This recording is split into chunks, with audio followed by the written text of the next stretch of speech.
لیکن کہ 1926 میں جس ادارے کو قائم کیا گیا ہے اس کی حالت دیکھ کر ہمیں لگتا ہے کہ اس کی عمر شاید 2 یا 3 سال کی ہوگی، اس کی عمر شاید 2 یا 3 سال کی ہوگی، لیکن جمعیت کی تاریخ میں 1926 سے پہلے کوئی ادارہ نہیں، یہی سب سے پہلا ادارہ ہے۔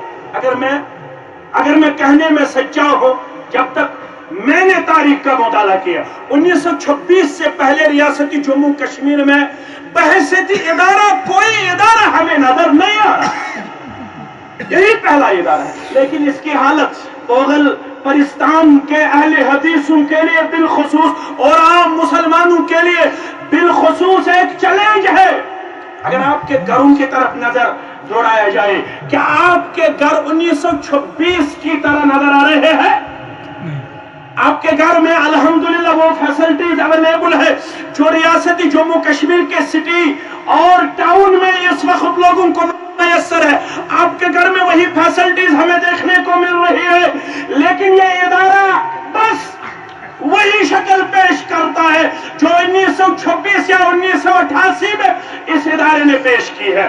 آج آپ کے لیے ایک امتحان ہے، کون ہے جو اس ادارے کے لیے سال میں 10,000 روپیہ مختص کرنے کے لیے کھڑا ہو جائے، 5,000 روپیہ سال میں مختص کرنے کے لیے کھڑا ہو جائے؟ یہاں پہ الحمدللہ بہت سارے ملازمین ہیں، بہت سارے ارنز ہیں، بہت سارے الحمدللہ زمیندار ہیں، بہت سارے سرمایہ دار ہیں۔ کیا محمد الرسول اللہ صلی اللہ علیہ وسلم نے اپنی جماعت کے سامنے ان اداروں کے متعلق